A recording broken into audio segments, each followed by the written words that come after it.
Comenzamos con el punto 5 dentro del tema 1, bloques funcionales de los sistemas. Vamos a cambiar la forma de los vídeos ahora.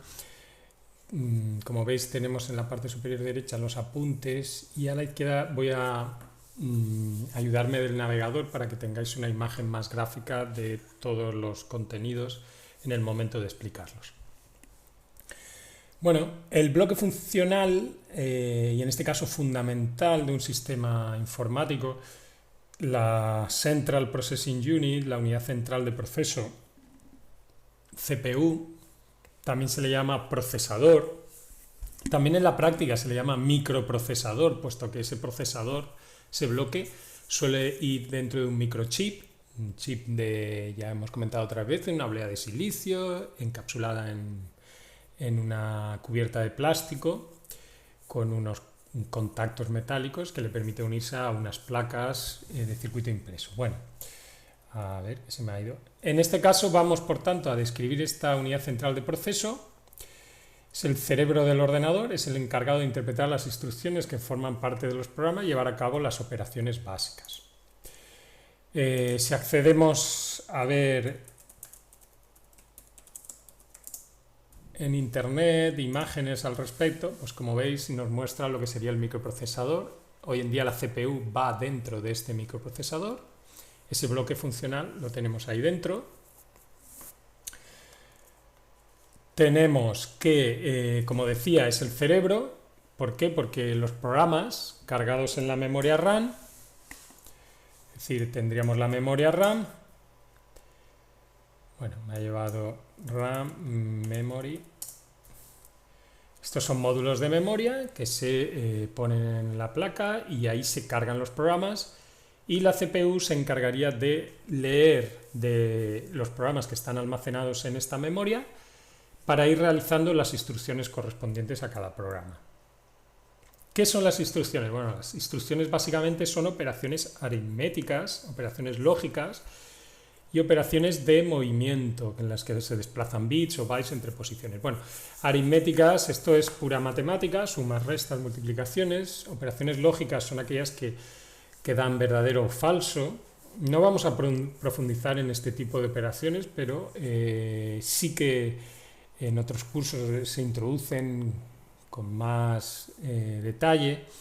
Se repasan algunas operaciones, los OR, AND, son operaciones booleanas, se denominan también por el álgebra de Boole. De cualquier manera, lo que me interesa resaltar es que la CPU realiza este tipo de operaciones que a su vez son operaciones en cierto modo sencillas y la complejidad viene pues en la combinación de estas operaciones, en lo que se llaman circuitos combinacionales con los que conseguimos realizar, combinándolos adecuadamente, llegar a que la CPU ejecute instrucciones bastante complejas. Bueno, de movimiento sería desplazar, dentro de una instrucción pues se podrían en las posiciones de memoria desplazar bits, bytes, etc. Bien, la CPU consta esencialmente de tres componentes: la unidad de control, la unidad aritmético-lógica y los registros. La unidad de control, la unidad aritmético-lógica y los registros. Bueno, vamos a ir viendo uno por uno. Aquí tenéis un bloque de lo que sería... Ponemos en internet, bloques CPU, diagrama de bloques CPU. Bueno, aquí aparecen complejos bloques, pero bueno, vienen a ser más o menos lo mismo que estamos comentando, más profundidad. Por ejemplo, os muestro, vamos a ver este, por ejemplo, aquí tenéis memoria primaria, memoria secundaria, bueno, unidad de control, registros, ALU, bus interno para comunicar. Eso también, el procesador, la CPU, lleva internamente un bloque interno, o sea, un bus interno.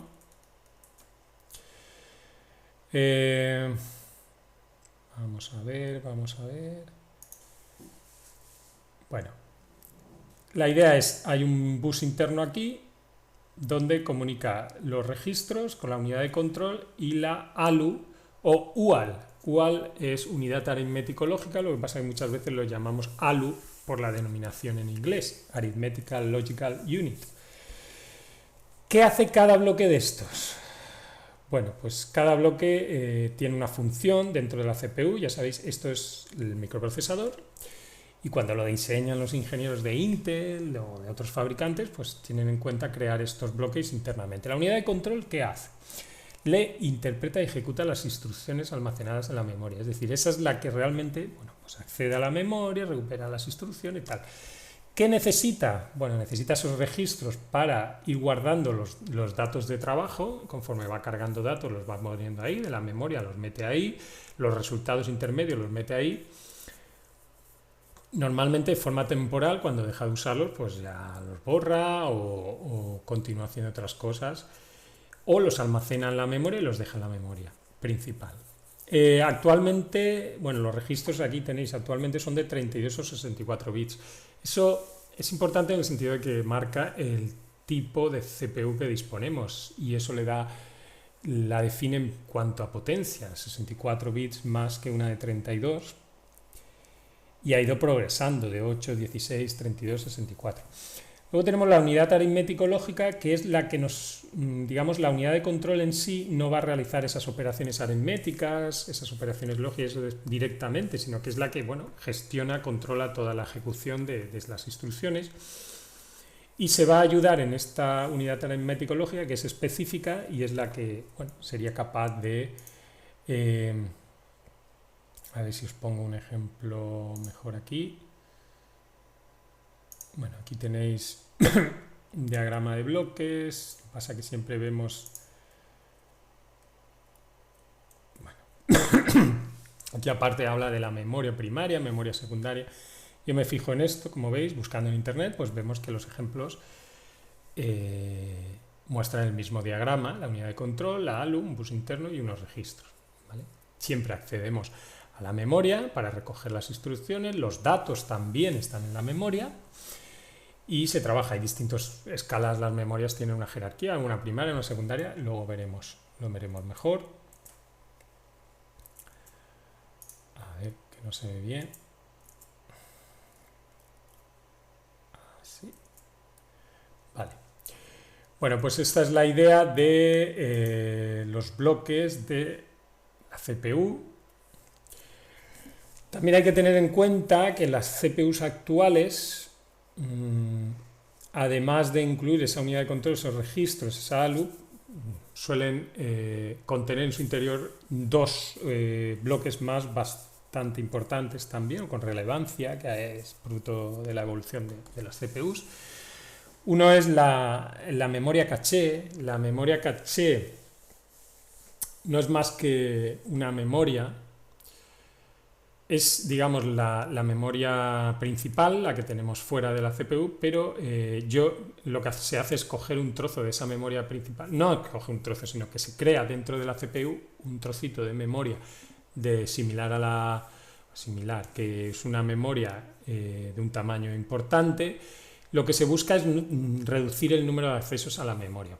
¿Por qué? Porque la CPU internamente es muy rápida y en vez de ir fuera de sus bloques a buscar las instrucciones, lo que se hace es internamente poner un poquito de memoria para cargar esos programas que normalmente no son muy grandes y se pueden meter en esta caché, es decir, de la memoria de fuera se coge los trocitos de programas que se va a ejecutar en un momento determinado y se llevan a esta caché interna de la CPU. Y de este modo aceleramos la ejecución de las instrucciones por parte de la unidad de control, los ALU, etc.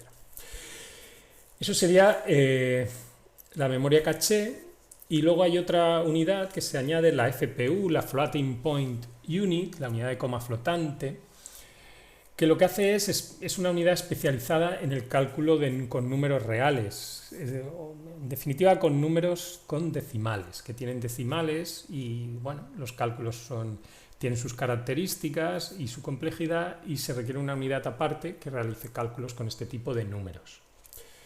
Bueno, pues esta es la FPU y también marca, tanto caché como FPU, marca la potencia también de procesadores actuales. Cuanto más caché, pues sabes que tiene unas características que pueden ser mejor para las aplicaciones. Y cuanto más la unidad de coma flotante es más potente, pues también permite realizar cálculos más complejos y el procesador en sí es más potente.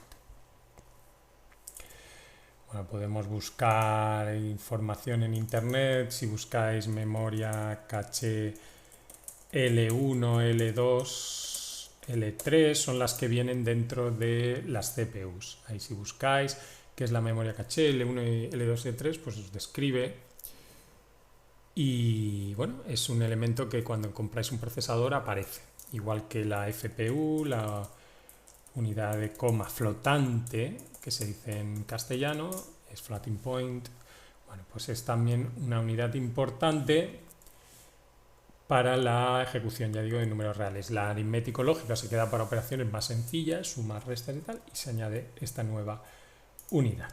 Bueno, vemos el siguiente bloque. Ya hemos visto la CPU, vamos a hablar un poquito de la memoria.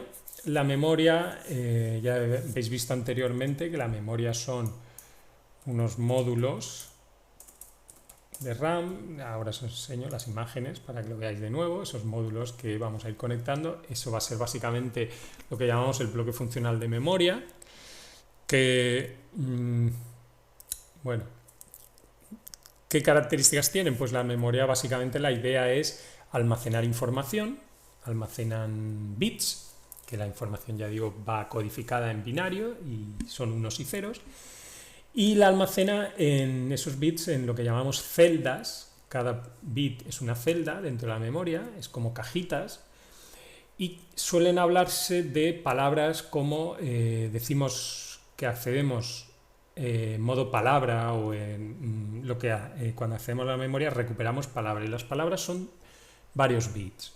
¿Cuántos? Pues bueno, de 8, 16, 32, 64, según el bus. El bus es el camino que une la memoria con la CPU. Es importante también, puesto que a más bits que recuperemos por palabra, de nuevo insisto, es más potente el sistema. Claro, aquí tenéis un ejemplo de una memoria principal, bueno, que tiene 8 bits y unas posiciones de memoria. Esto 000, esa es la dirección. Esto no es más que decir, por ejemplo, que esto, imaginaos una calle y cada casa es una palabra, en este caso de 8 bits. Bueno, pues cada casa tiene una dirección, ¿no? La calle tal, número tal, tal. Bueno, pues en la memoria viene a ser algo parecido, también se numera en binario, y para acceder a cada una de esas posiciones requerimos la dirección correspondiente. Es decir, a la dirección 0110011, pues ahí tenemos la palabra tal. También decir que son memorias de acceso aleatorio,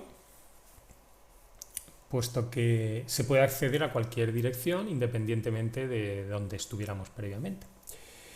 Bueno, ya digo, esto sería la memoria donde almacenamos los programas y los datos que la CPU va a leer, ejecutar, y cualquier información que tenga que almacenar en ella. Pasamos a las unidades de entrada-salida. Input-output, en inglés, se encarga de llevar a cabo la comunicación entre la CPU y la memoria con los elementos periféricos de la arquitectura, teclado, ratón, bueno. La unidad de entrada-salida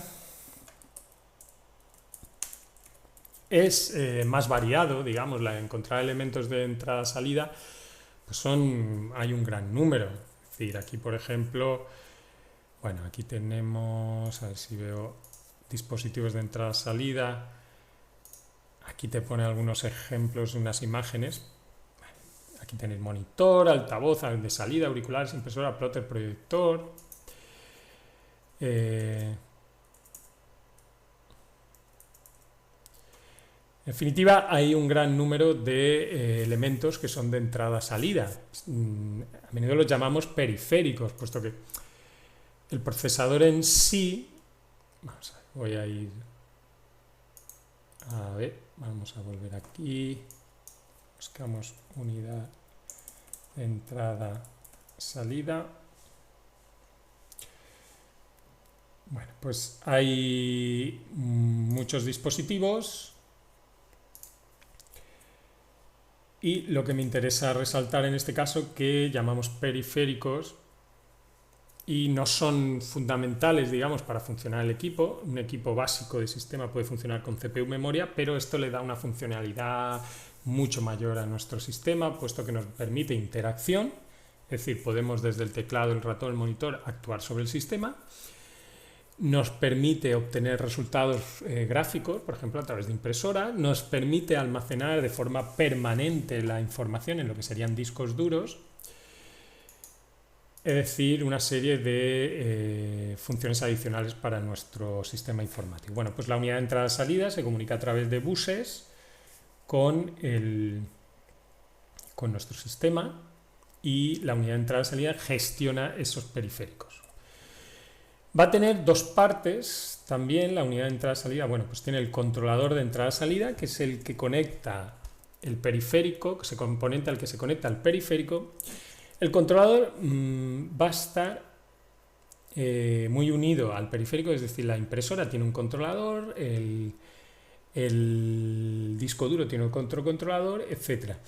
Muchas veces va dentro del propio, la impresora lleva dentro la circuitería o la electrónica de ese controlador, y lo que hace es que las instrucciones que llegan digitales, que llegan de la CPU, que son señales, recibe unas instrucciones de unos y ceros desde la CPU, ella la transforma el controlador a señales eléctricas que activan las funciones del periférico, es decir, hace mover, pues por ejemplo una impresora hace mover el cabezal para que imprima sobre el papel, etc.